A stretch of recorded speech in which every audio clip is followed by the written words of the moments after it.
नमस्कार, बिहार का बादशाह में आपका स्वागत है। मैं हूं तृप्ति। बिहार चुनाव पर कैपिटल टीवी की विशेष नजर है, खासतौर से आप लोगों के लिए जो बिहार चुनाव पर नजर आप भी बनाए रखना चाहते हैं और जानना चाहते हैं जानकारी, उसके लिए इस बार कैपिटल टीवी ने आप लोगों के लिए खासतौर से एक सुपर सर्वे किया है, जिसमें क्या है मतदाता के मन में ये जानने की कोशिश की और तस्वीर पेश करने की कोशिश की है कि इस बार चुनावी नतीजे क्या हो सकते हैं। इसके लिए हमने बिहार को 5 क्षेत्रों में विभाजित किया है और ये 5 क्षेत्र हैं मगध, भोजपुर, मिथिला कोसी सीमांचल, अंग और तिरहुत। हम लगातार इन सभी क्षेत्रों के नतीजे आपको बताते जा रहे हैं जो हमारे सुपर सर्वे में आए हैं, कैपिटल टीवी के सुपर सर्वे में आए हैं। इस खास पेशकश में हम बात करेंगे भोजपुर की कि क्या है वहां के मतदाता का मन और किस तरफ झुक रहा है, वोटरों का रुझान क्या आ रहा है वहां के। और इस पूरी जानकारी के लिए, इस पूरे एरिया के लिए, जो भोजपुर का एरिया, इसका विश्लेषण करने के लिए हमारे साथ है कैपिटल टीवी के editor in chief doctor Manish Kumar और साथ ही न्यूज एडिटर राजीव। आप दोनों का बहुत बहुत स्वागत है। आप दोनों बिहार से हैं और उसकी राजनीति को आपसे बेहतर कोई समझ नहीं सकता। और ये सुपर सर्वे क्या कहता है, ये जानने से पहले मैं अपने व्यूअर्स को ये बता दूं कि हमारे पास जो भोजपुर की तस्वीर सामने आई है वो क्या कहती है। कैपिटल टीवी के सुपर सर्वे में जो भोजपुर की तस्वीर आई है उसमें भोजपुर को 7 जिले भोजपुर के आते हैं, जिनमें 46 विधानसभा सीटें आती हैं। इसमें भोजपुर, जिसमें 7 विधानसभा सीटें हैं। कैपिटल टीवी के सुपर सर्वे में भोजपुर की 7 विधानसभा सीटों के जो रुझान दिखाई दे रहे हैं, उसमें एनडीए को 6 सीटें मिल रही हैं, जीए को 1 सीट मिल रही है और अदर्स को कोई भी सीट नहीं। वहीं रोहतास जिले की बात करें तो 7 विधानसभा सीटें हैं, जिसमें एनडीए के खाते में 5 सीटें जाती हुई दिखाई दे रही है, जीए के पास 1 सीट और अदर्स के पास भी 1 सीट जाती हुई साफ दिख रही है। बक्सर की अगर बात करें तो 4 विधानसभा सीटें हैं, जिनमें चारों की चारों एनडीए के पास दिखाई दे रही हैं जाती हुई और जीए और अदर्स के पास कुछ भी नहीं है। कैमूर की बात करें तो 4 विधानसभा सीटें इसमें भी हैं और ये चारों भी एनडीए को जाती हुई नजर आ रही हैं। सारण की बात करें 10 विधानसभा सीटें हैं, जिसमें एनडीए की झोली में 7 आ रही हैं, जीए की झोली में 3 आ रही हैं, वहीं अदर्स के खाते में कुछ भी नहीं है। सिवान की बात करते हैं, सिवान में 8 विधानसभा सीटें आती हैं, 5 एनडीए की तरफ जाती हुई दिख रही हैं और 3 जीए की तरफ। गोपालगंज 6 विधानसभा सीटें हैं इस जिले में और 3 एनडीए की तरफ और 3 जीए, यानी कांटे का मुकाबला यहां पर दिखाई दे रहा है। तो कुल 7 जिलों की 46 सीटों के अगर हम नतीजे देखें तो एनडीए के पास 34 सीटें हमारे इस सुपर सर्वे में जाती हुई दिखाई दे रही हैं, जीए के पास 11 और अदर्स के पास सिर्फ 1 सीट जाती हुई दिखाई दे रही है। तो इन सीटों का ये जो नतीजा हमारे सर्वे में आ रहा है, ये क्या कहता है जानते। सबसे पहले डॉक्टर मनीष, मैं आपसे जानना चाहती हूँ, गोपालगंज तो लालू जी का गांव है, वहां के रहने वाले हैं, भोजपुरी बोलते हैं, लेकिन सीटें लोग जो है वो एनडीए को दे रहे हैं, ये क्यों हो रहा है? देखिए, ये जो इलाका है ये लालू प्रसाद यादव का बिल्कुल ही घर है, घर का इलाका। वो भोजपुरी भी बोलते हैं और ये भी नहीं भूलना चाहिए कि जैसा कि आपने बताया सिवान और ये सब इलाके वो हैं जहाँ कभी शहाबुद्दीन का सिक्का चलता था।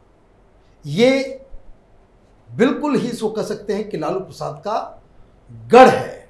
लेकिन जो आप आंकड़े बता रही हैं, जब ये आंकड़ों को हम लोगों ने कंपाइल करना शुरू किया तो आश्चर्यचकित भी रहा कि कुछ जो इलाके हैं, जो आरा का है या सारण का है, इधर तो बीजेपी पहले कुछ मजबूत होती नज़र आ रही थी, लोकसभा वगैरह में भी सीटें वहाँ से जीती हैं। लेकिन विधानसभा में इस तरीके से अगर रिजल्ट आ रहा है तो ये बता रहा है कि लालू प्रसाद की ज़मीन जो है वो खिसक गई है, मतलब आरजेडी की। इसमें एक और नई बात जो सामने आई है इस बार कि ये जो महागठबंधन बना है, ये जो इस गठबंधन में जिस तरीके से वामपंथियों को जोड़ा गया है, ये जो सिवान का इलाका है, जो पूरा जो इलाका है, इसमें नक्सलाइट्स भी खास करके सीपीआई एमएल, ये इस गठबंधन का एक हिस्सा है। जो महागठबंधन जिसे आप कह रही हैं, 19 सीटें दी गई हैं और ये अक्सर ये लालू प्रसाद यादव के खिलाफ ही चुनाव लड़ा करते थे पहले, और विचारधारा के रूप में भी आप देखेंगे बहुत सारे लोग जो है इसमें, और जो साथ ही साथ इसमें सीपीआई को भी सीट दिया गया है और सीपीएम को भी सीट दिया गया है। तो ये सारे लोग तो जो लेफ्ट ओवर्स है, लेफ्ट पार्टी वहाँ का ज़्यादा वर्चस्व नहीं है। लेकिन इस इलाके में आरजेडी के साथ साथ सीपीआई एमएल का भी वर्चस्व कुछ पॉकेट्स में रहा है। और अब जो आप सर्वे जिस तरह के रिजल्ट्स बता रहे हैं उससे दो बातें क्लियर हो रही है। पहली बात ये कि लालू प्रसाद यादव अपने ही गृह क्षेत्र में वो बाकायदा दरकिनार हो रहे हैं और ये सिग्नल पहले से भी मिल रहा था। उनके परिवार के कई लोग वो चुनाव हार चुके हैं। इनफैक्ट ज़्यादातर लोग पिछले अगर 4-5 चुनाव में अगर आप देखें तो लगातार उनकी हार ही हो रही, लालू प्रसाद यादव के परिवार के लोगों की। और शहाबुद्दीन साहब जेल के अंदर में है, उनका भी साख जो है, वर्चस्व जो है वो खत्म हुआ है। साथ ही साथ इस सर्वे से एक बात और जो समझ में आ रही है कि जो सीपीआई एमएल है, जो माले है, उसकी भी जमीन जो है धीरे धीरे सिकुड़ रही है। वो वर्चस्व जो है वो नज़र नहीं आ रहा है। जिस तरह का सर्वे है कि वो जिस तरह से 10 साल पहले, 15 साल पहले इनका एक अच्छा माने उसको कह सकते हैं कि प्रभुत्व होल्ड हुआ करता था, वो होल्ड भी कम हुआ है। तो इस सर्वे से महागठबंधन को बहुत ज़्यादा झटका है और एनडीए के लिए बहुत ही इंकरेजिंग साइन है। जी राजीव, ये कह रहे हैं एनडीए के लिए बहुत एनकरेजिंग साइन है, यानी दुश्मन को दोस्त बनाना काफी महंगा पड़ रहा है। यहाँ आरजेडी को दोस्त के एक ऐसे गठबंधन में आ गए या दुश्मन भी है जिसे जबरदस्ती दोस्त बताते हुए आपको लड़ना पड़ रहा है और मतदाताओं को इससे नाराजगी है। बिल्कुल। और जो पूरा इलाका है, जैसे अभी सारण, सिवान, गोपालगंज का एरिया है और उसके साथ साथ जो रोहतास का इलाका है, वो कुछ जगहों पर तो ऐसी स्थिति हो गई है अभी कि उपेंद्र कुशवाहा और बसपा के बीच जो गठबंधन हुआ है उससे महागठबंधन को और ज्यादा नुकसान होने वाला है। वो पूरा क्षेत्र अलग अलग सेगमेंट में बटा हुआ है और जैसा मनीष जी ने बताया कि सीपीआई एमएल के कारण तो वहां का पूरा सामाजिक समीकरण, जो कास्ट इक्वेशन है, वो भी बिगड़ गया है। लालू यादव जब वहां पर शासन कर रहे थे और उस समय जो शहाबुद्दीन उभर कर सामने आए थे, तो यही सीपीआई एमएल का जो खूंखार संगठन हुआ करता था उसके खिलाफ दूसरे को सहायता करके लड़के आए थे सामने। और उसी सीपीआई एमएल के साथ आज लालू यादव की पार्टी और कांग्रेस का गठबंधन है। तो इसका तो बड़ा असर पड़ने वाला है। और उसके साथ साथ जो वहां की पूरी जो स्थिति है वो धीरे धीरे बढ़ रही है,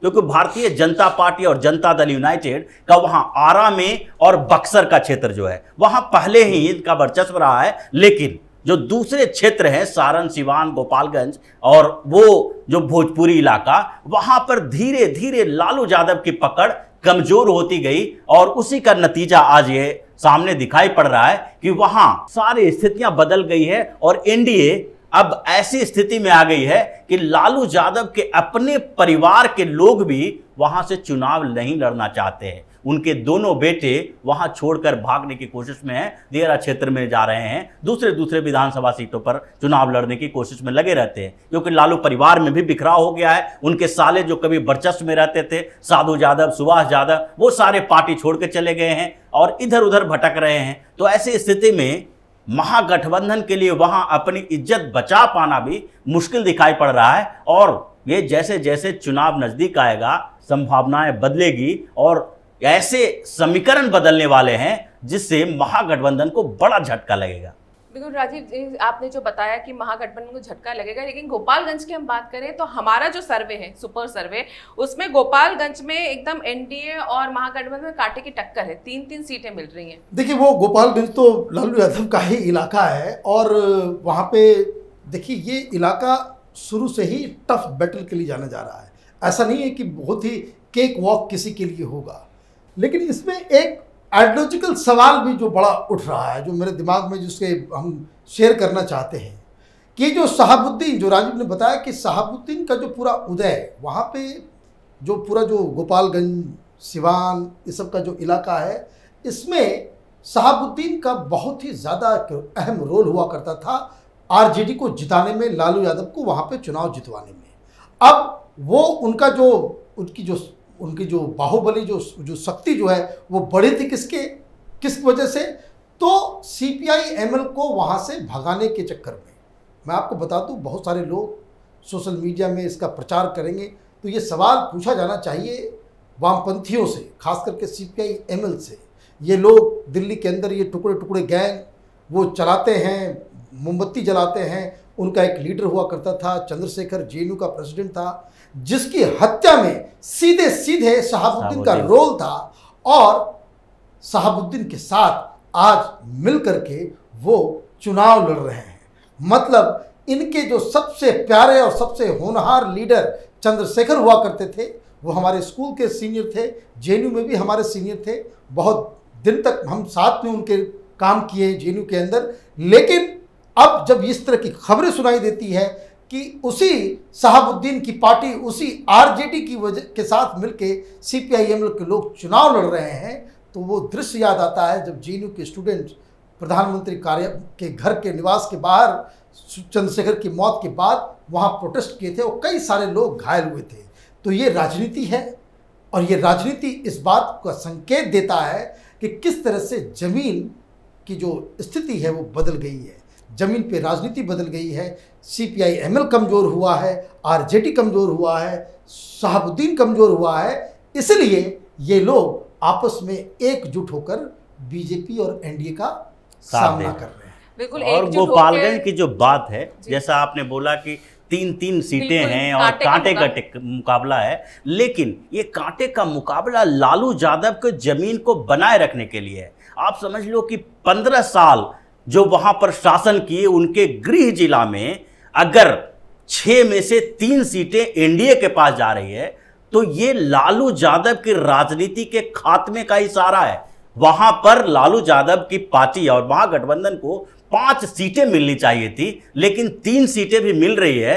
वो हो सकता है कि उसमें भी कम हो जाए। तो ऐसी स्थिति है, ये लालू यादव की पार्टी के लिए है, जो संकेत दे रहा है कि अब लालू यादव की पार्टी ज्यादा दिन तक बिहार में सर्वाइव ही कर पाएगी या नहीं, ये बड़ा सवाल पैदा हो जाएगा।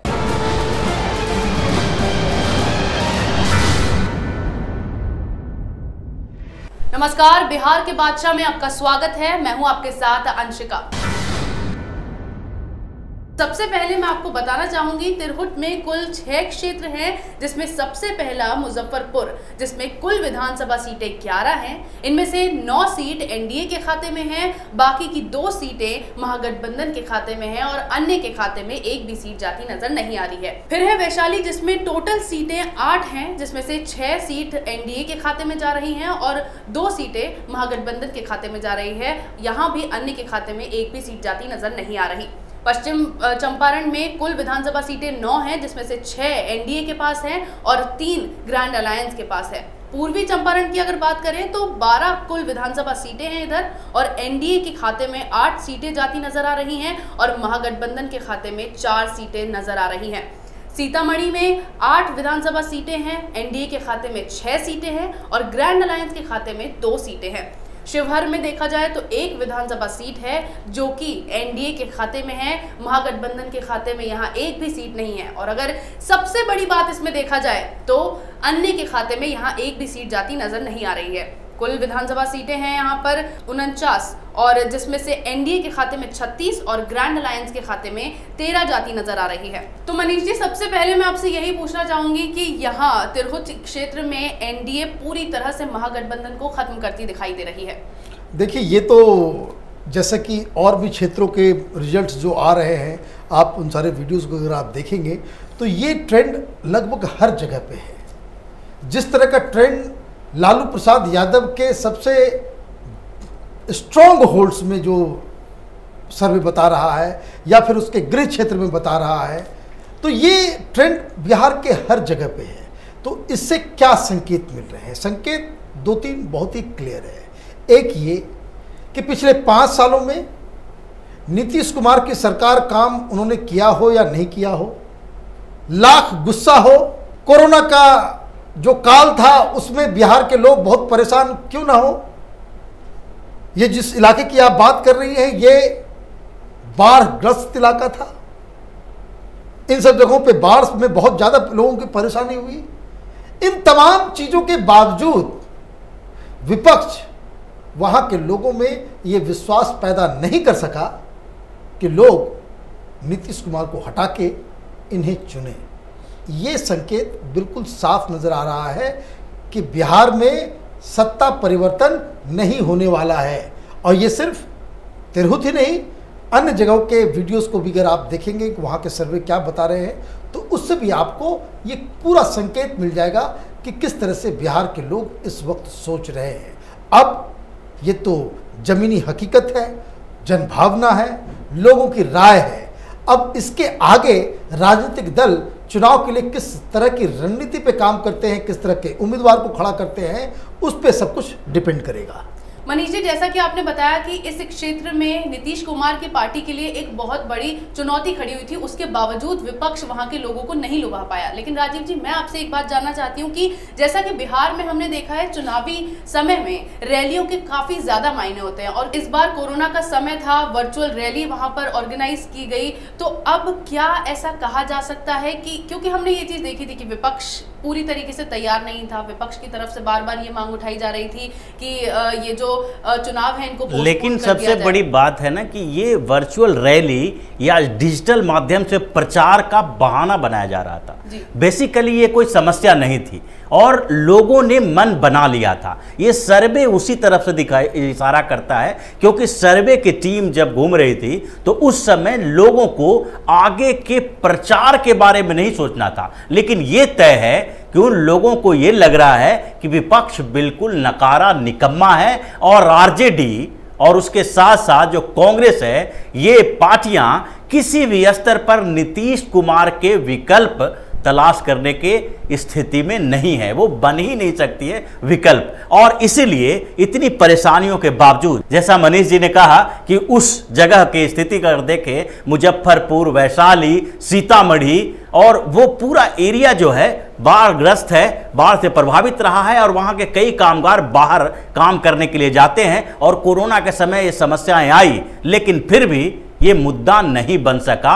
इसमें कांग्रेस और आरजेडी के उस निकम्मेपन को दिखाता है, क्योंकि ये लोग उसको मुद्दा बना ही नहीं पाए। और इसलिए जब वहाँ पर स्थितियाँ देखी गई तो नीतीश कुमार की सरकार के खिलाफ थोड़ी बहुत चीज़ें थी, लेकिन फिर भी वो लोग जब वोट देने की बात करते या फिर सरकार बनाने की बात करते तो उनके पास विकल्प के नाम पर कोई है ही नहीं।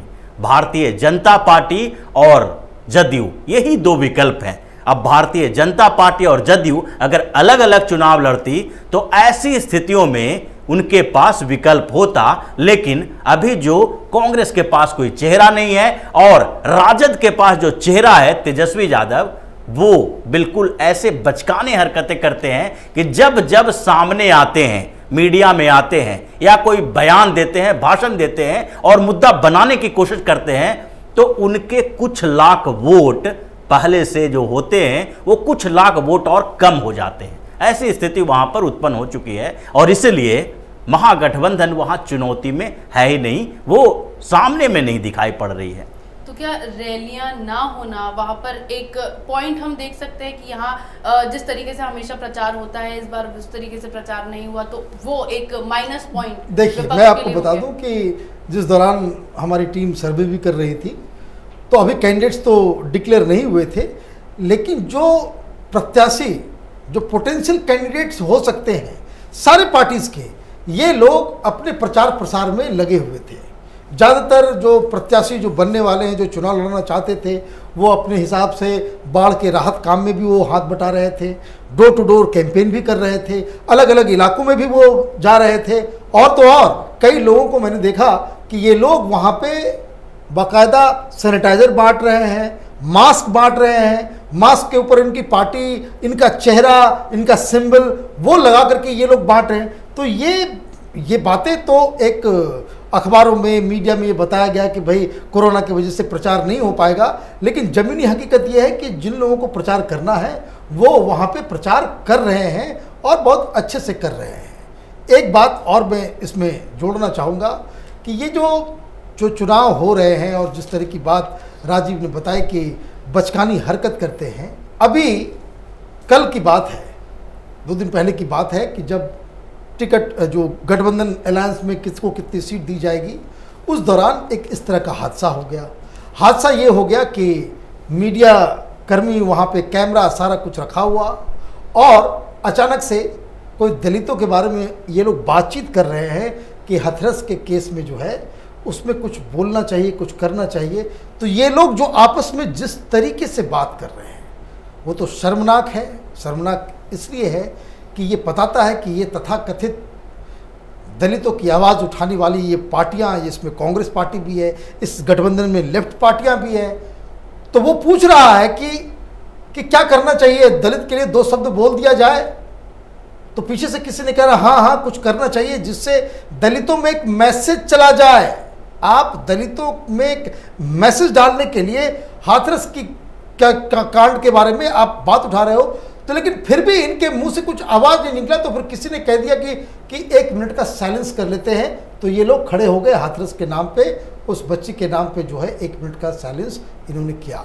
सवाल ये है कि अगर इस तरह के दिखावे वाली राजनीति इनको करनी है, और मैं इसलिए इस पॉइंट को मैं उठा रहा हूं कि ये तमाम लोग, राहुल गांधी, सोनिया गांधी या प्रियंका वाड्रा ट्वीट कर रही हैं, दोनों बच्चे वहां हाथरस गए भी, आम आदमी पार्टी, वामपंथी पार्टियां, ये लोग सोशल मीडिया में बवाल मचा रहे हैं। ये सारे लोग इस गठबंधन में हैं, और उसके बाद भी अगर इस तरह का तमाशा करते हैं तो लोग, इसीलिए जो आपका जो सर्वे है, इसी हिपोक्रेसी की वजह से, इसी नकारेपन की वजह से जनता में इन लोगों के प्रति कोई विश्वास नहीं है, और इसलिए बिहार की जनता इनको रिजेक्ट कर रही है।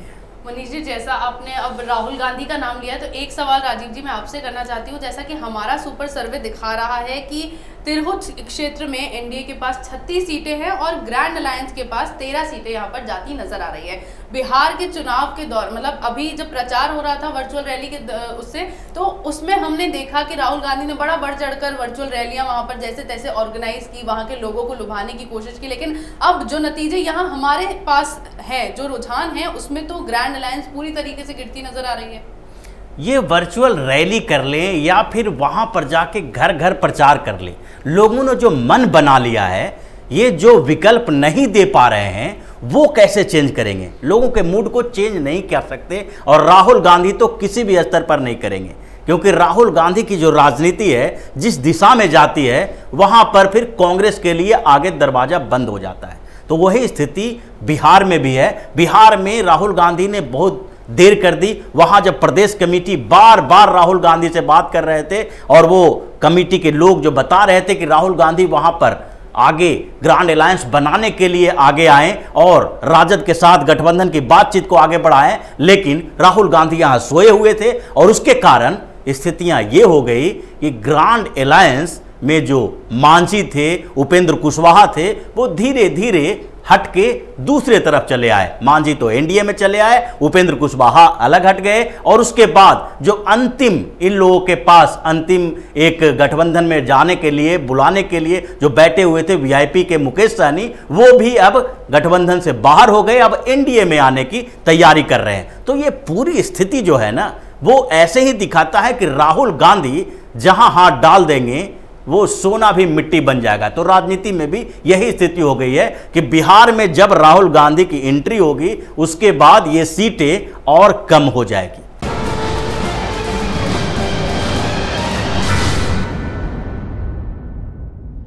नमस्कार, बिहार का बादशाह में आपका स्वागत है। मैं हूं तृप्ति। कैपिटल टीवी ने बिहार के चुनावों पर खास नजर रखी है और खास आप लोगों के लिए एक सुपर सर्वे करवाया है। यह सुपर सर्वे बिहार के चुनाव के बाद वहां पर बनने वाली राजनीतिक तस्वीर को साफ साफ दिखाता है। अपने इस खास कार्यक्रम में हम बात करने वाले हैं अंग क्षेत्र की। वो अंग क्षेत्र जिसमें 8 जिले हैं, जिसमें 34 सीटें आती हैं। क्या कहता है अंग क्षेत्र का हमारा सर्वे, सुपर सर्वे में आंकड़ा क्या निकल के आया, तस्वीर क्या निकल के आई उस क्षेत्र की, ये हम आपको बताते हैं। इसमें जो 8 जिले आते हैं उसमें है मुंगेर, जिसमें 3 विधानसभा सीटें आती हैं, और हमारे सुपर सर्वे में एनडीए के खाते में 2 सीटें जा रही हैं और महागठबंधन के खाते में 1 जा रही है। जमुई की बात करें तो 4 विधानसभा सीटें हैं, जिसमें एनडीए के पास 4 सीटें हैं और महागठबंधन के पास कुछ भी नहीं, यानी चारों की चारों सीटें एनडीए के खाते में गई हैं।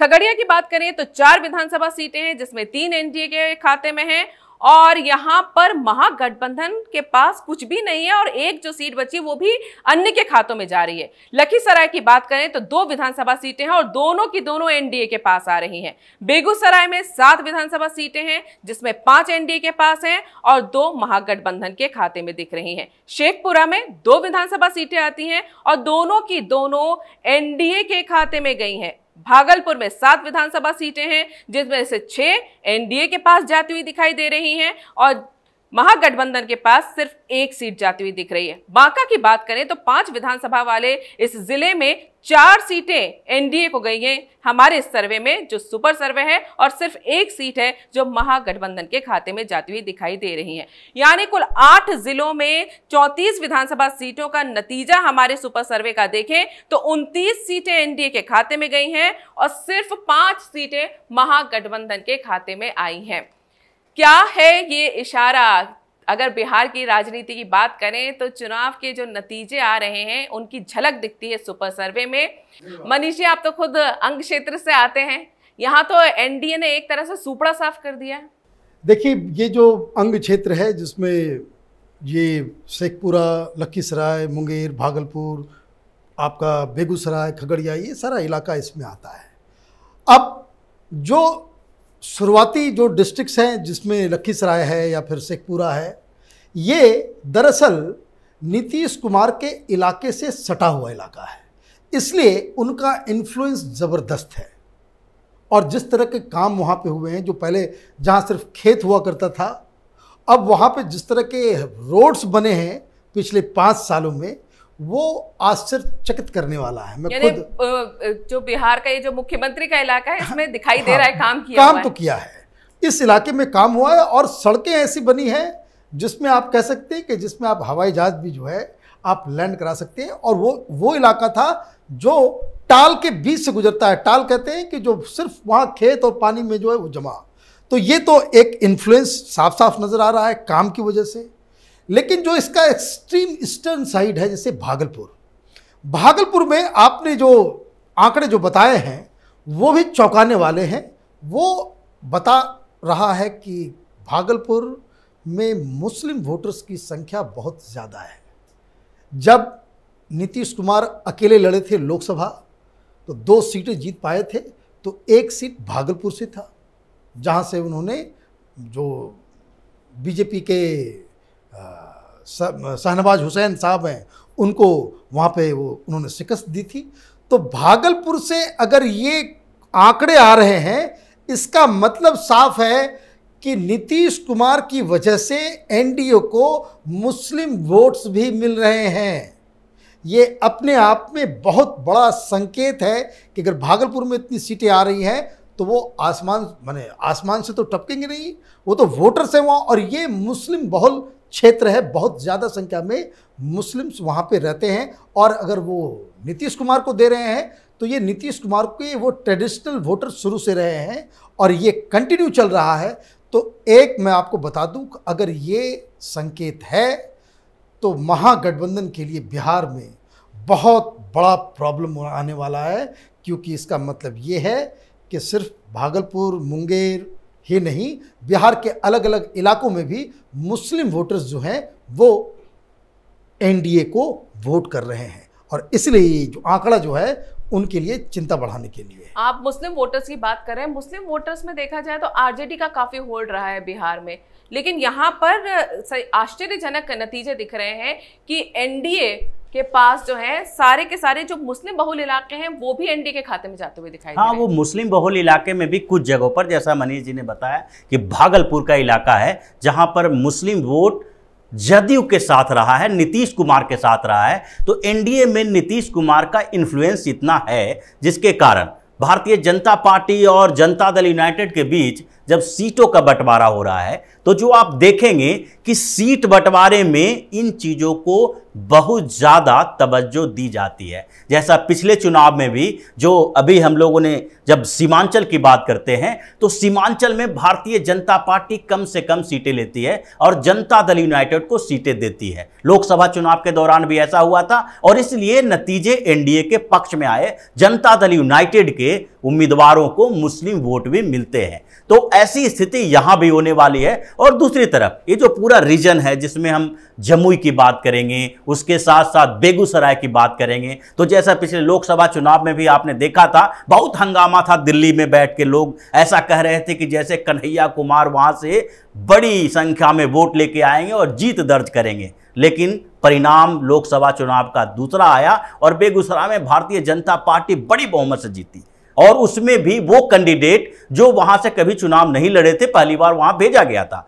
गिरिराज सिंह को। और ऐसी स्थिति ही बेगूसराय के साथ साथ जमुई में भी है, क्योंकि उस समय जब सर्वे की बात हो रही थी, सर्वे जब हम लोग कर रहे थे, तो उस दौरान जो एनडीए है उसमें रामविलास पासवान की पार्टी, यानी चिराग पासवान जो आज थोड़ा अलग अलग चल रहे हैं लेकिन भाजपा के खिलाफ नहीं है, तो उनकी पार्टी भी एनडीए में ही शामिल थी। और लोगों को यह पूरा भरोसा था कि एनडीए में जदयू, लोजपा और भारतीय जनता पार्टी होगी। तो इसलिए जमुई से वो सांसद हैं चिराग पासवान, और वहां पर अब धीरे धीरे समीकरण बदल रहे हैं। तो ऐसी स्थिति में ये पूरा एरिया जो है वो एनडीए के कब्जे में जा रहा है, और यहां पर महागठबंधन की स्थिति बहुत ही खराब होने वाली है। हमारा जो सुपर सर्वे है कैपिटल टीवी का, उसमें अगर हम आंकड़े देखें तो जमुई हुआ, खगड़िया हुआ, लखीसराय हुआ और शेखपुरा, यहां से तो पूरी तरह से सुपड़ा साफ है। इसकी क्या वजह है? देखिए, इसमें दो चीजें हैं। एक तो ये जो इलाका है वहां पे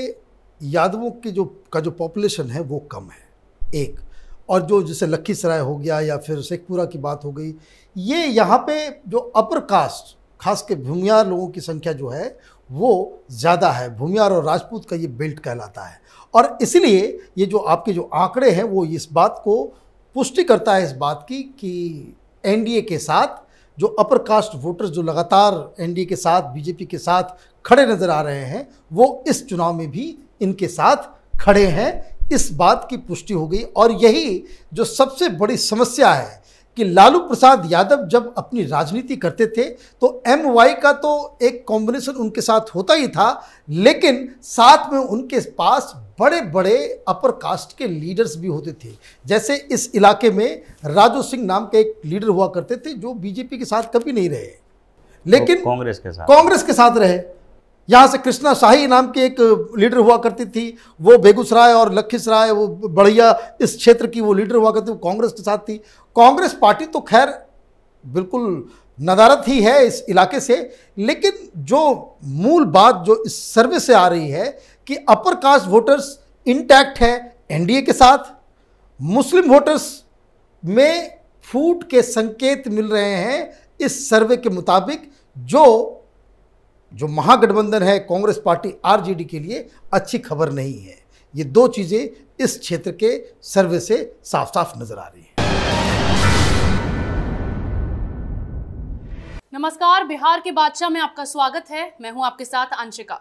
बिहार चुनाव पर कैपिटल टीवी की खास नजर है। ऐसे में कैपिटल टीवी ने आगामी चुनाव को लेकर एक सुपर सर्वे किया है, जिसमें अलग अलग क्षेत्र में वहां पर कैपिटल टीवी की टीम को भेजा गया। बिहार में कुल 5 क्षेत्र हैं और 243 सीटों पर वहां चुनाव होने वाला है।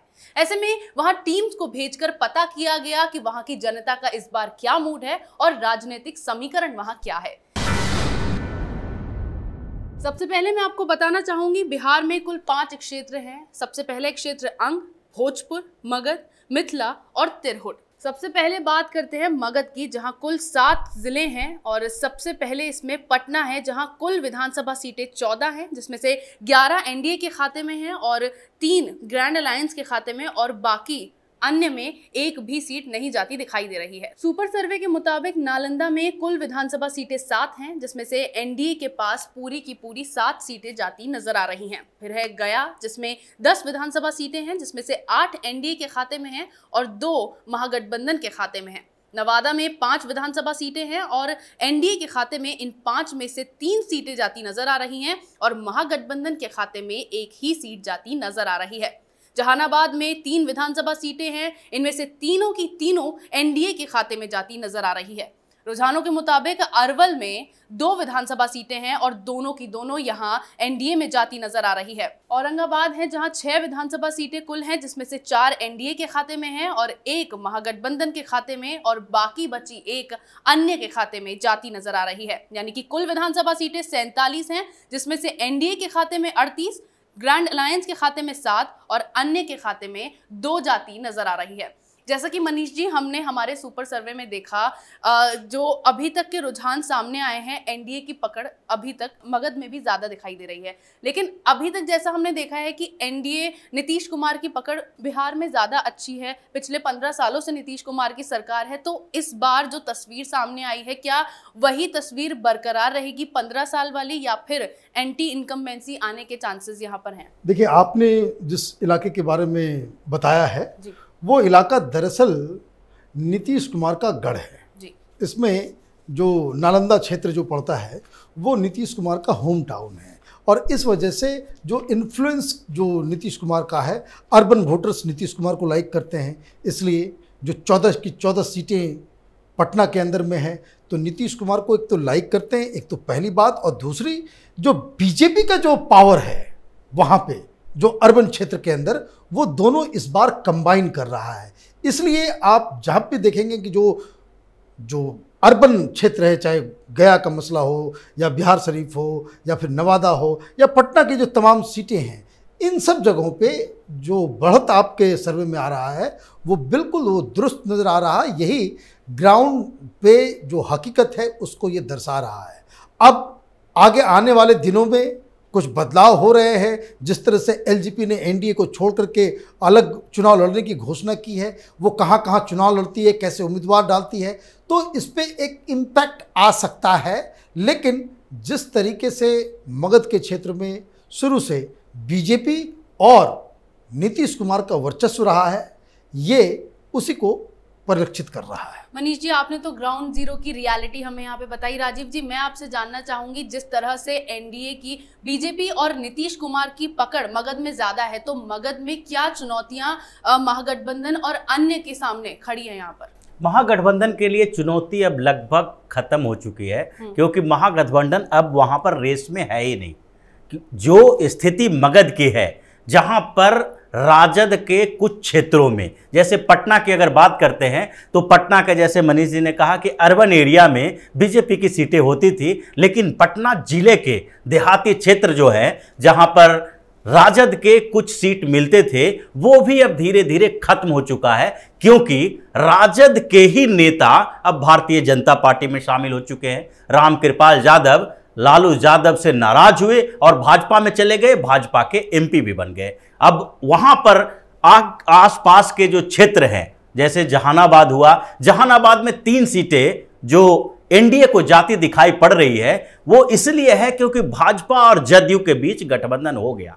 अगर भाजपा और जदयू के बीच गठबंधन नहीं होता, जदयू और आरजेडी के बीच गठबंधन होता, तो ऐसी स्थिति में एनडीए के लिए स्थिति खराब हो जाती और भारतीय जनता पार्टी वहां ज्यादा नहीं कर पाती। गया में भी वही स्थिति है, और नालंदा की बात तो छोड़ ही दें, क्योंकि वहां पर नीतीश कुमार का वर्चस्व है। और वैसी स्थिति में जब भारतीय जनता पार्टी नीतीश कुमार के साथ जुड़ जाते हैं, तो कोई तीसरा मुकाबला में होता ही नहीं है, क्योंकि वो पूरा क्षेत्र भाजपा और नीतीश कुमार के जदयू के बीच टकराव वाला रहा है, और जिसमें अगर दोनों एक साथ आ जाएं तो फिर किसी और के लिए कोई जगह नहीं बचती है। नवादा में भी कुछ ऐसी स्थिति है, और नवादा में पहले गिरिराज सिंह जो एमपी थे वहां से फिर उनको बेगूसराय भेजा गया। अभी भी भारतीय जनता पार्टी की स्थिति मजबूत रही है, और जो 1-2 सीटें मिलती रही थी आरजेडी को, वो भी अब खत्म हो जाएगी, क्योंकि जदयू के जो महादलित वोटर और उसके साथ नीतीश कुमार के जो अपने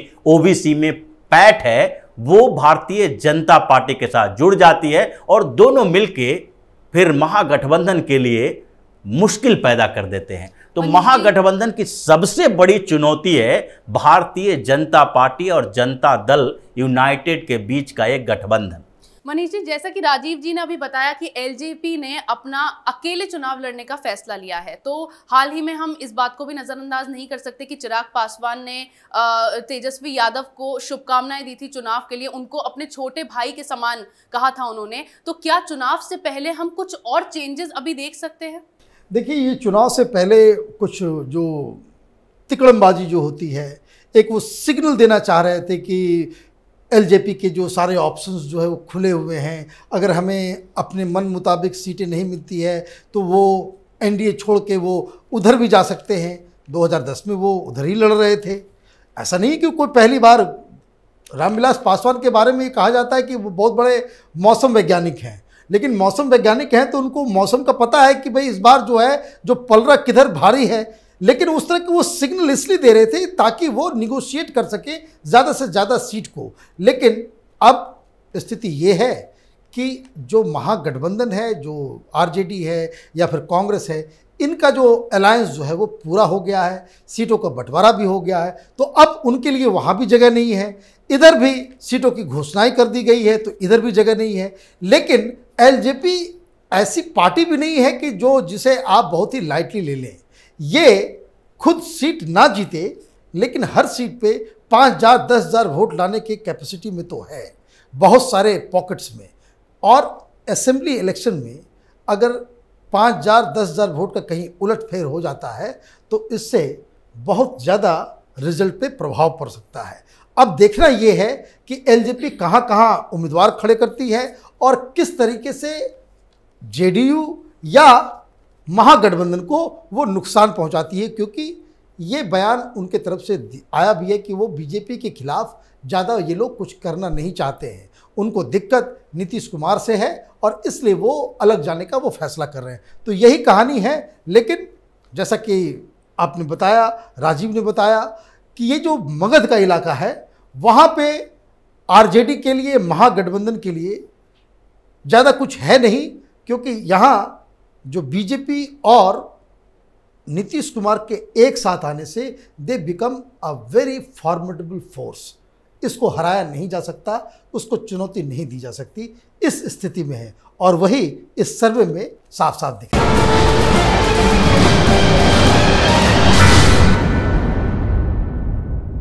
नमस्कार, बिहार का बादशाह में आपका स्वागत है। मैं हूं तृप्ति।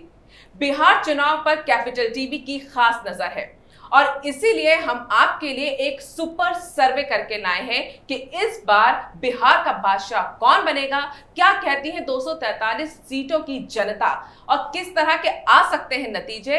इन सब के लिए कैपिटल टीवी ने एक सुपर सर्वे करवाया है। 243 सीटों पे यह सर्वे हुआ है और इस सर्वे के नतीजों पर हम विश्लेषण भी करेंगे और आपको बताएंगे भी। इस चर्चा को हम शुरू करें उससे पहले मैं दर्शकों को अपना जरूर बताना चाहूंगी कि हमारा ये सुपर सर्वे जो कैपिटल टीवी ने खास तौर से करवाया है बिहार के चुनाव में, वो क्या तस्वीर पेश करता है इस इलाके की। तो इस इलाके की तस्वीर पेश करने से पहले मैं आपको बता दूं कि जो मिथिला कोसी सीमांचल का इलाका है इसमें 10 जिले आते हैं जिनमें 67 सीटें हैं। इन 67 सीटों की कहानी क्या बयां कर रही है सर्वे के बाद, वो मैं आपको बता देती हूं। जो दरभंगा है वहां पर 10 विधानसभा सीटें हैं, जिसमें हमारा सुपर सर्वे जो बता रहा है उसमें एनडीए की 8 सीटें हैं, जीए की 2 सीटें हैं और अदर्स की कोई भी सीट नहीं है। वहीं मधुबनी की बात करें तो मधुबनी में विधानसभा की 10 सीटें हैं, एनडीए की 7 सीटें हमारा सर्वे दिखा रहा है। ये सुपर सर्वे है और बहुत ही ग्राउंड लेवल पे जाके किया गया सर्वे है। उसमें जीए की 3 सीटें हैं और अदर्स के हाथ कुछ भी नहीं आ रहा है। समस्तीपुर की बात करें तो विधानसभा की जो 10 सीटें इसके अंडर में आती हैं उसमें 9 सीटें एनडीए के पास जाती हुई दिखाई दे रही हैं। वहीं जीए को सिर्फ 1 सीट दिख रही है, वहीं अदर्स के पास कुछ भी नहीं है। हम सहरसा की बात करते हैं तो सहरसा में 4 विधानसभा सीटें आती हैं, जिसमें एनडीए के खाते में 1 सीट आती हुई दिखाई दे रही है। वहीं यहां जीए को 2 सीटें आती हुई दिखाई दे रही हैं और अदर्स के हाथ यहां पे अभी कुछ नजर नहीं आ रहा। अब बात करते हैं मधेपुरा की। मधेपुरा में विधानसभा की 4 सीटें आती हैं, जिसमें हमारे सुपर सर्वे में एनडीए को 1 सीट मिल रही है, जीए को 2 सीटें मिल रही हैं और अदर्स के खाते में यहां पर 1 सीट जाती हुई दिखाई दे रही है। सुपौल की बात करें जिसमें 5 विधानसभा सीटें आती हैं, जिसमें एनडीए के खाते में 3 सीटें जा रही हैं, जीए के हिस्से में 2 सीटें आ रही हैं और अदर्स के पास कुछ नहीं है।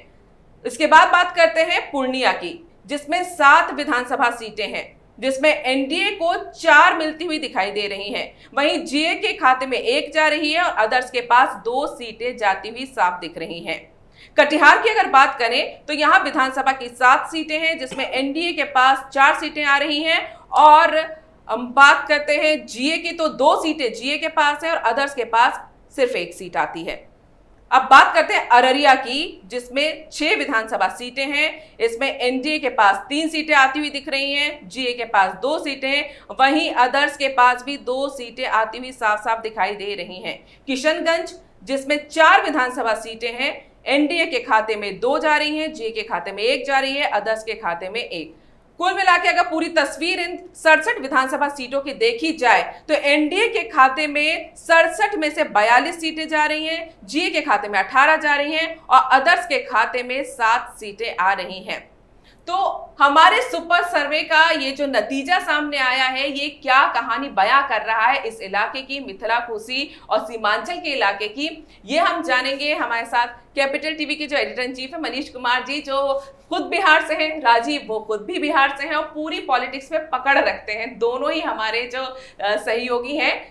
ये जो 42 सीटें हैं, ये तो लालू का इलाका है, लालू के राज में एनडीए का राज दिखाई दे रहा है यहाँ तो। मनीष जी देखिए, 2-3 चीज़ें इसमें बहुत ही चौंकाने वाली। इस सर्वे को जब हम लोग कंपाइल कर रहे थे तो उसमें भी जब ये आंकड़ा आया तो हम लोग भी चकरा गए कि आखिर ग्राउंड में चल क्या रहा है। जैसे कि आपने किशनगंज की बात की, मधेपुरा की बात की, पूर्णिया की बात की, ये सब वो इलाके हैं जहाँ पे बीजेपी ज़्यादा कुछ खास कर पाती नहीं थी और यहाँ पे माइनॉरिटी पॉपुलेशन भी बहुत ज़्यादा है, यादव पॉपुलेशन भी बहुत ज़्यादा है। और ये जो खास करके सीमांचल का जो इलाका है, यहाँ पप्पू यादव की जो है वहाँ पे डंका वहाँ पे चलती है। और उसके बावजूद आप देखें कि इस तरह से एनडीए अगर सीट लेकर के आ रही है तो इसका 2 मतलब समझ में आ रहा है। ये क्यों आ रहा है ये तो बाद में हम डिस्कस करेंगे, राजीव बताएंगे। लेकिन जो सर्वे बता रहा है कि ये जो पिछले 5 साल जो बीते हैं उसमें लालू प्रसाद यादव का गढ़ जो है वो ध्वस्त हो गया है। लोग अभी भी इस तरीके से सोच रहे हैं कि लालू यादव की जो पार्टी है, लालू यादव के बाद तेजस्वी यादव नीतीश कुमार के लिए या एनडीए के लिए कोई बराबर सा चैलेंज देने में वो नाकामयाब रहे हैं। और इसकी वजह एक और भी है कि इस इलाके में तेजस्वी यादव का आना जाना भी बड़ा कम रहा है।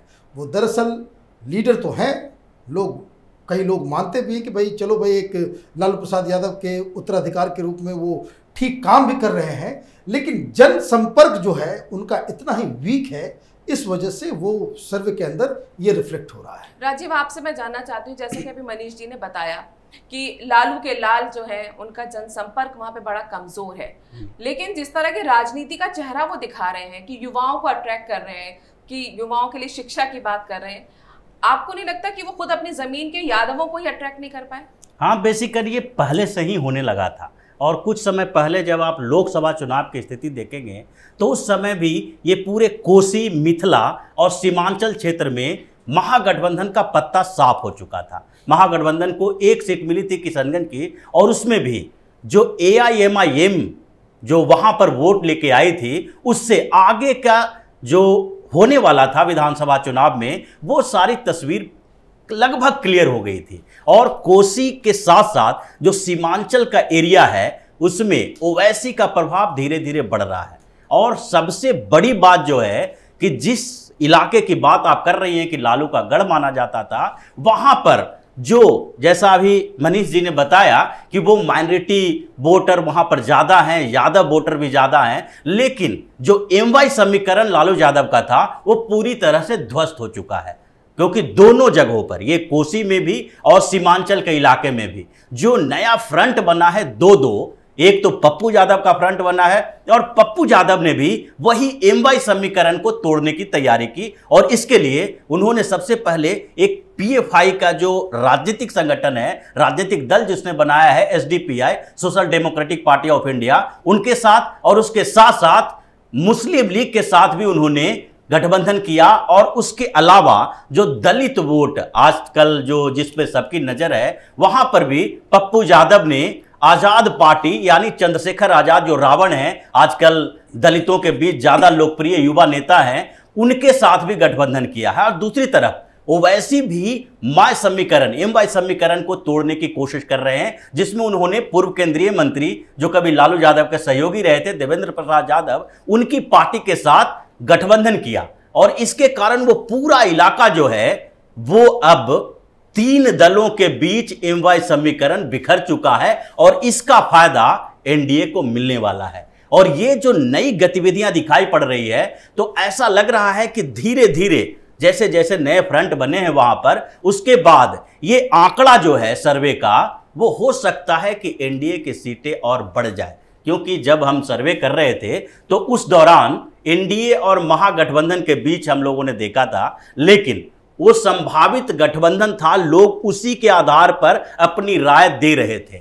अब उसके बाद धीरे धीरे दोनों तरफ से बिखराव हुआ है और अब NDA की सीटें वहां पर और बढ़ सकती है। MY समीकरण को मनीष जी, जिस तरह से अभी राजीव जी ने बताया कि ओवैसी ने जो है पूरे अपने कदम वहां पे जमा लिए हैं। ओवैसी एक तरह से देखा जाए तो महागठबंधन के लिए चुनौती बन गए। देखिए, ओवैसी पिछली बार भी उन्होंने चुनाव में जो है बिहार में पहला कदम उन्होंने रखा था। उस वक्त ओवैसी को लोग कह रहे थे ये वोट कटुआ है। वोट कटुआ का मतलब ये कि जो बिहार का माने एक तकिया कलाम है, वहाँ की जो पार्टी जीतती नहीं है लेकिन दूसरे पार्टी के वोट को जो है वो नष्ट कर देती है, उसको कहते हैं वोट कटुआ पार्टी। तो पिछली बार वो लालू यादव का स्मार्टनेस था, लालू यादव बाहर कैंपेन कर रहे थे, तो he was able to convince Yadav and Muslim voters कि ये जो बाहर से हैदराबाद से आया है ये बीजेपी से पैसा लेकर के आया है और ये वोट कटुआ पार्टी है, इसको वोट मत दो। लेकिन मैं आपको बता दूं, जमीनी हकीकत ये है कि मुस्लिम कम्युनिटी में खास करके युवाओं में ओवैसी की पॉपुलैरिटी बहुत ज़्यादा बढ़ी है। बिल्कुल, जिस तरीके से वो पिछली बार लालू यादव का वो करिश्मा है कि वो उन्होंने पैर जमाने नहीं दिया, इस बार की स्थिति बदली हुई है। एक तो यादवों का एक भरोसा तेजस्वी यादव पे टूटना और दूसरा मुस्लिम वोटर्स को ढंग से लुभाने में ये महागठबंधन के लोग विफल रहे हैं। इस वजह से एक दिक्कत महागठबंधन के लिए है ही, और ये जो वैक्यूम जो क्रिएट हो रहा है उस वैक्यूम को बहुत अच्छे तरीके से ओवैसी पूरा कर रहे हैं। और उन्होंने जैसा किसी ने बताया कि राजीव ने बताया कि किस तरीके से वहाँ पे पप्पू यादव मुस्लिम लीग और PFI से गठबंधन कर रहे हैं, तो ओवैसी भी वहाँ पे एक और यादव लीडर के साथ मिलकर के, जिनका नाम देवेंद्र यादव है, उसके साथ, मतलब ये कि ये जो लालू यादव का जो गढ़ था वहाँ पे MY समीकरण के जरिए वोट लेने वाले 3 गठबंधन जो है वहाँ ग्राउंड में मौजूद हैं। इसलिए इनकी सीट कम होती जा रही है और बीजेपी और NDA की सीट जो है वो ज़्यादा बढ़ती चली जा रही है। और अगर ये जो तीनों के तीनों गठबंधन अच्छे उम्मीदवार मैदान में उतारते हैं तो जैसा राजीव ने कहा कि ये जो संख्या जिसे देखकर हम लोग आश्चर्यचकित में रह गए थे, उसी तरीके से ये और भी ज़्यादा बढ़ती चली जाएगी। क्योंकि ओवैसी जो है, अभी जो ओवैसी की उपस्थिति के बाद जैसा मनीष जी बोले, उसमें आप देखिए पहले जो कुछ समय पहले जो उपचुनाव हुआ है उसमें किशनगंज विधानसभा क्षेत्र में ओवैसी की पार्टी की जीत हुई, जबकि लोकसभा के समय 3 लाख से ज्यादा वोट ओवैसी की पार्टी को मिला था वहां पर। अब एक उपचुनाव में पहली बार बिहार में ओवैसी की एंट्री हुई है और ये विधानसभा चुनाव में वो दिखाई पड़ेगा कि किस तरह से सीमांचल के इलाके में, कोसी के इलाके में ओवैसी और पप्पू यादव महागठबंधन को धूल चटा देते हैं और NDA की सीटें तो बढ़नी है। मिथिला, कोसी और सीमांचल में जो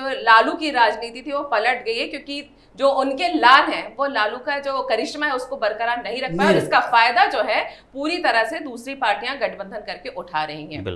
और यही वजह है कि एनडीए के नतीजे इसमें ज्यादा अच्छे निखर कर आते हुए दिखाई दे रहे हैं।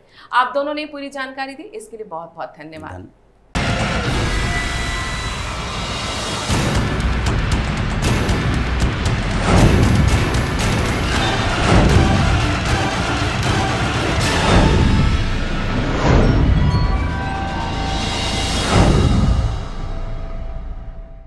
नमस्कार, बिहार का बादशाह में आपका स्वागत है।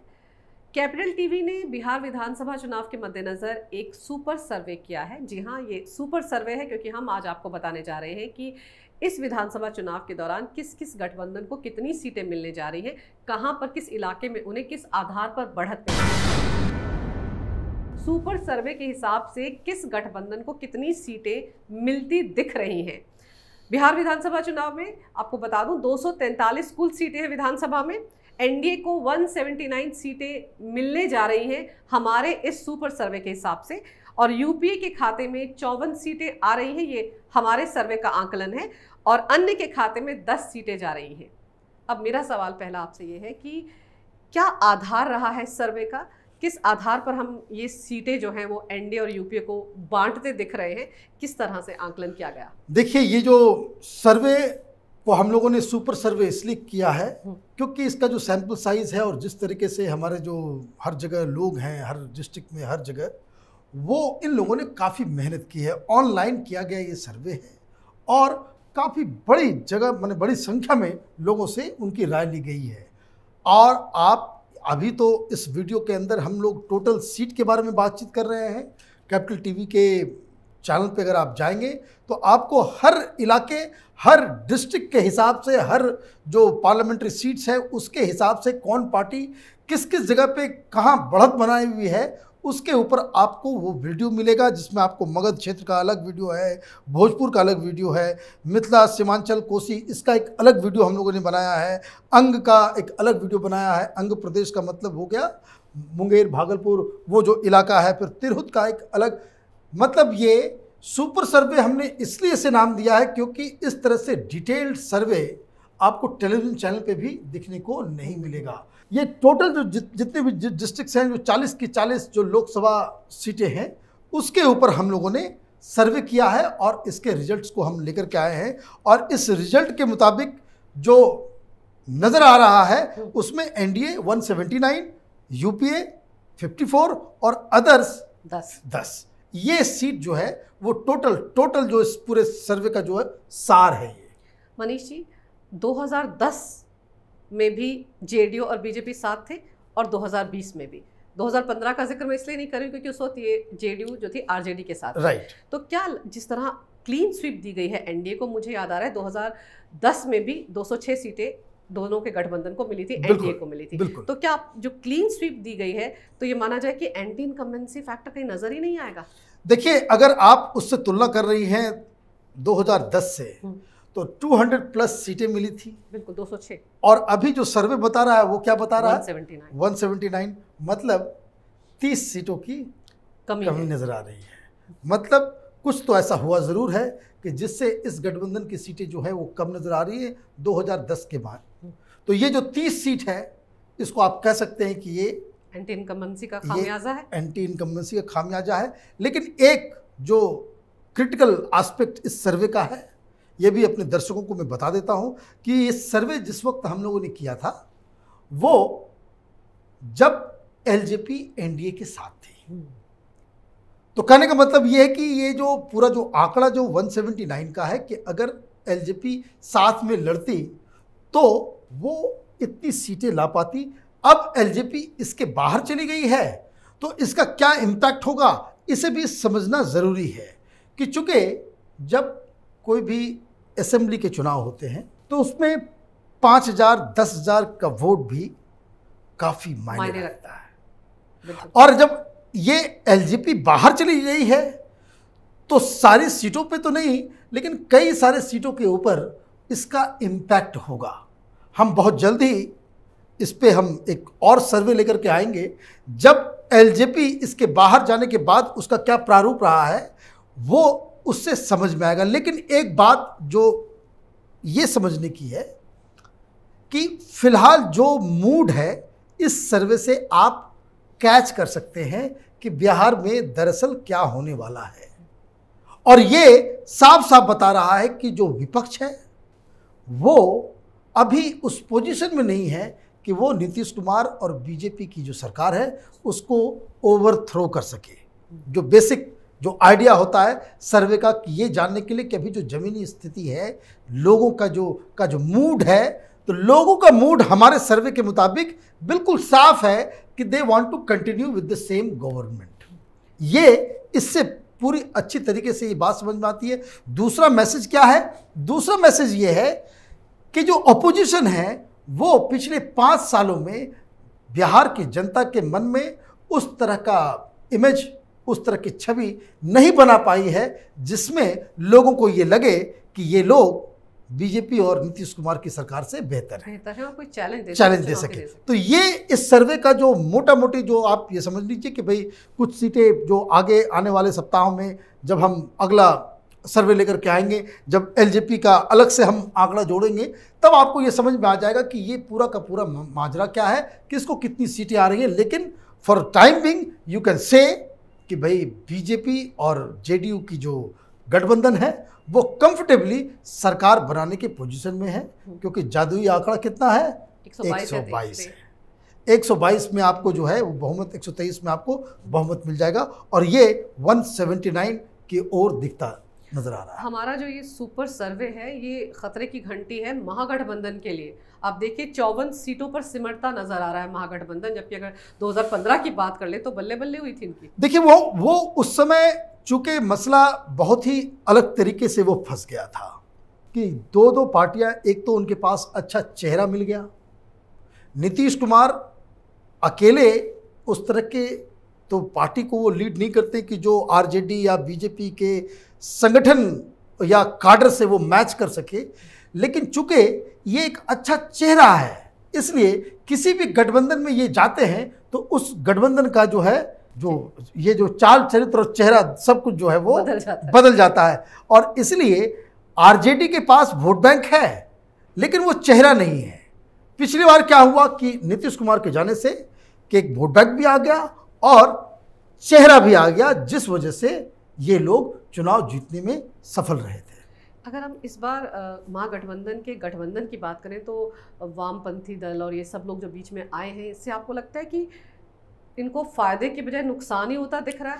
देखिए, इसमें बहुत ही क्लैरिटी होनी चाहिए कि ये जो चाहे कांग्रेस पार्टी हो और ये जो लेफ्टिस्ट लोगों का जो वहाँ एक वाम मोर्चा है जिसमें नक्सलाइट पार्टी CPI-ML है, उसमें CPI है, CPM है, इन लोगों की किसी किसी पॉकेट्स में जो है बस एक साख है।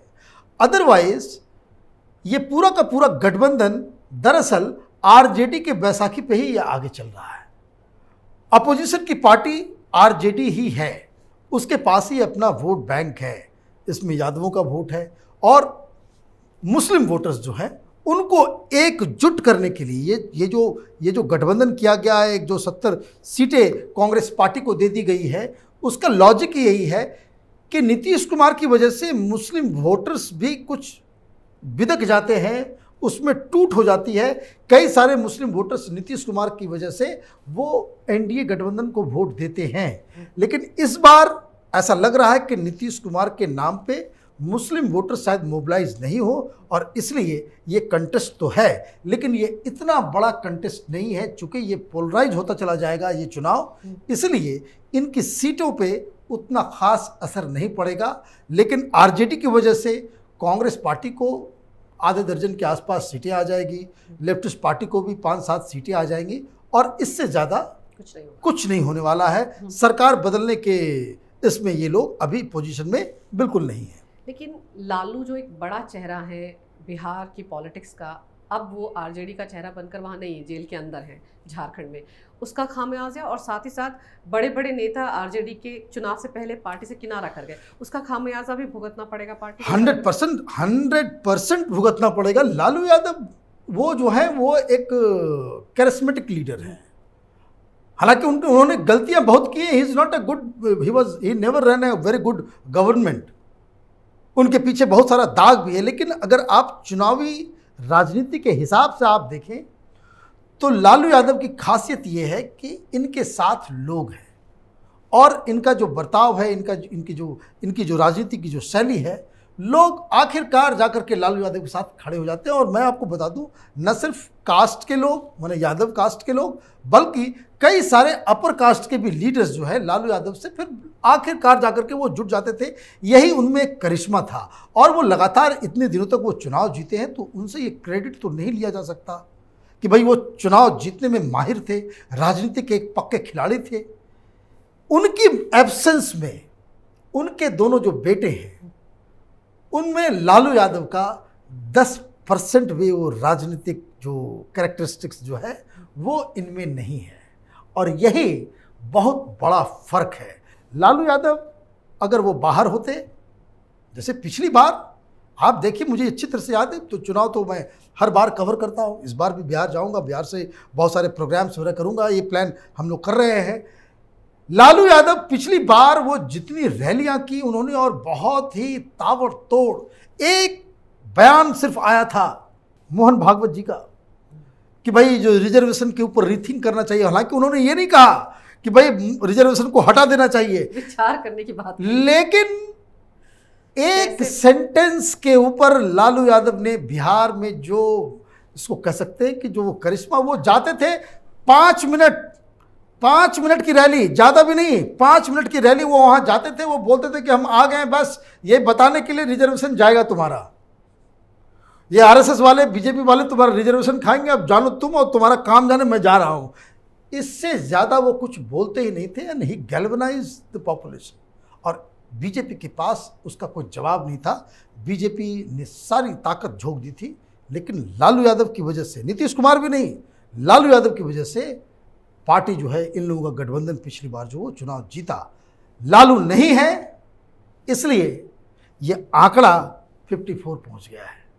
बिल्कुल, तो हम ये कह सकते हैं कि महागठबंधन को लालू जी की कमी खलने वाली है और इसीलिए जो कैपिटल टीवी का सुपर सर्वे है वो 54 सीटें महागठबंधन को दे रहा है। और बाकायदा बहुत अच्छे तरीके से ऑनलाइन सर्वे किया गया है, सैंपल साइज बहुत बड़ा है और आने वाले दिनों में हम और खुलासे भी करेंगे कि किस तरह की राजनीतिक बिसात वहाँ बिछने वाली है। फिलहाल आपको ये बता दें कि कैपिटल टीवी का जो सर्वे हुआ है, सुपर सर्वे जिसे हम कह रहे हैं, उसके हिसाब से बीजेपी यानी कि एनडीए के गठबंधन को 179 सीटें मिल रही हैं और महागठबंधन को 54 सीटें मिल रही हैं और अन्य के खाते में 10 सीटें आ रही हैं। तो हमने एक बड़ा धमाका कर दिया है, राजनीतिक दलों के लिए सोचने का विषय हो गया है कि उन्हें कितनी सीटें मिल रही हैं। आपने विस्तार से जो जानकारी दी सर्वे के बारे में, उसके लिए बहुत बहुत शुक्रिया। अगर आपको हमारा ये वीडियो अच्छा लगे तो कृपया इसे लाइक करें, शेयर करें और हमारे चैनल को सब्सक्राइब जरूर करें। देखते रहिए कैपिटल टीवी।